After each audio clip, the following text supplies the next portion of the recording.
Assalamualaikum warahmatullahi wabarakatuh. Perkenalkan, nama saya Farid Olesa ini. Pada pembahasan kali ini saya akan sedikit membahas resensi memperkukuh persatuan dan kesatuan dalam NKRI. Sebelumnya kita lanjut ke materi. Kita harus memahami persatuan, kesatuan, integrasi nasional, nasionalisme, dan patriotisme. Yang pertama ada persatuan.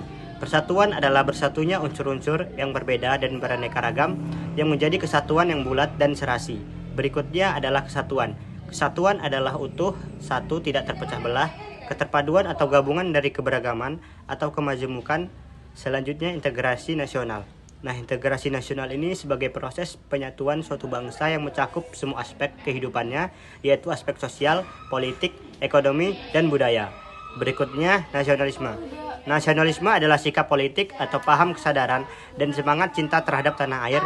Yang terakhir ada patriotisme, merupakan sikap keberanian dalam kerelaan berkorban demi bangsa dan negara. Perwujudan Kepulauan Nusantara sebagai satu kesatuan politik, bahwa Pancasila adalah salah satu-satunya falsafah serta ideologi bangsa dan negara yang melandasi, membimbing, dan mengarahkan bangsa menuju tujuannya. Kehidupan politik di seluruh wilayah Nusantara merupakan satu kesatuan politik yang diselenggarakan berdasarkan Pancasila dan Undang-Undang Dasar Negara Republik Indonesia tahun 1945.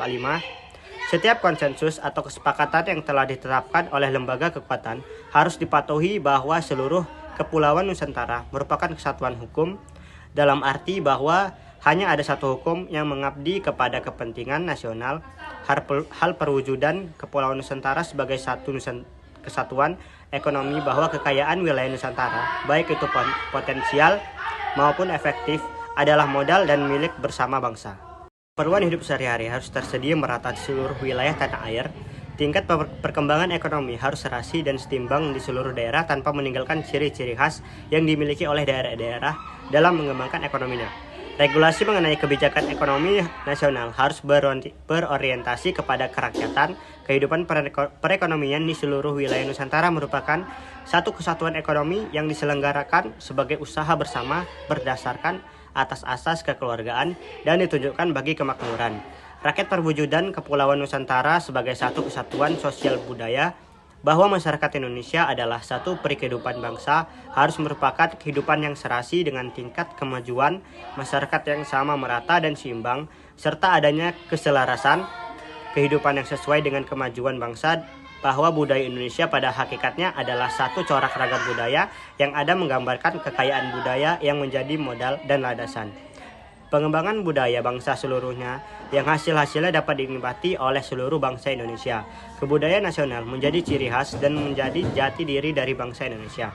Perwujudan Kepulauan Nusantara sebagai satu kesatuan pertahanan dan keamanan, bahwa ancaman terhadap suatu daerah pada hakikatnya merupakan ancaman bagi seluruh bangsa dan negara, bahwa tiap-tiap warga negara mempunyai hak dan kewajiban yang sama di dalam pembelaan negara. Kedaulatan laut, daratan, dan udara merupakan kesatuan kedaulatan yang absolut.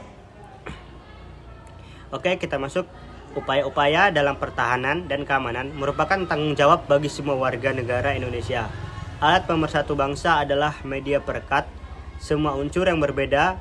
Persatuan menjadi satu unsur kesatuan, yakni yang pertama Pancasila, yang kedua Undang-Undang Dasar Negara Republik Indonesia tahun 1945, yang ketiga Sangkaka Merah Putih, yang keempat Lagu Kebangsaan Indonesia Raya, dan yang kelima Bahasa Indonesia, dan yang terakhir adalah Sumpah Pemuda. Berikut adalah keunggulan dari Negara Kesatuan Republik Indonesia, yakni jumlah dan potensi penduduknya yang cukup besar, memiliki keanekaragaman sosial budaya seperti adat istiadat, bahasa, agama, kesenian, dan sebagainya. Adanya konsep wawasan Nusantara yang berorientasi kepada kesatuan nasional, semangat Sumpah Pemuda yang selalu merasuki jiwa dan kalbu bangsa Indonesia. Bangsa Indonesia memiliki tata krama atau keramah tamahan. Letak negara Indonesia yang amat strategis, yaitu di posisi silang keindahan alam Indonesia tidak disangsikan lagi. Salah satu keajaiban dunia juga dari Indonesia, dan wilayahnya yang sangat luas, tanahnya yang amat subur dan kaya akan sumber daya alam.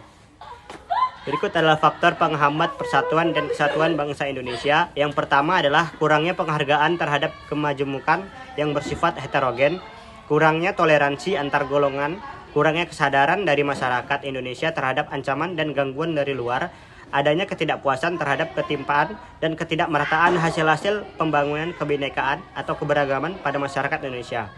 Kondisi yang diiringi dengan sikap tidak saling menghargai serta tidak adanya toleransi. Geografis wilayah Indonesia yang terdiri dari pulau-pulau dan kepulauan memiliki karakteristik yang berbeda-beda. Munculnya gejala etnosentrisme merupakan sikap menonjolkan kelebihan budayanya dan menganggap rendah budaya suku bangsa lain. Melemahnya nilai-nilai budaya, bangsa, dan pembangunan yang tidak merata berlaku, yang menunjukkan sikap menjaga keutuhan negara kesatuan Republik Indonesia. Yang pertama, toleransi dengan menghargai semua keberagaman. Yang kedua, menjamin hak-hak minoritas dan tidak mudah terprovokasi. Yang ketiga, mengedepankan musyawarah mufakat untuk mengambil sebuah keputusan.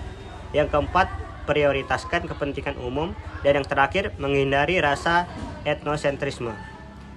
Baik, begitu saja materi tentang hari ini, tentang memperkukuh persatuan dan kesatuan bangsa dalam negara kesatuan Republik Indonesia. Saya akhiri dengan wassalamualaikum warahmatullahi wabarakatuh.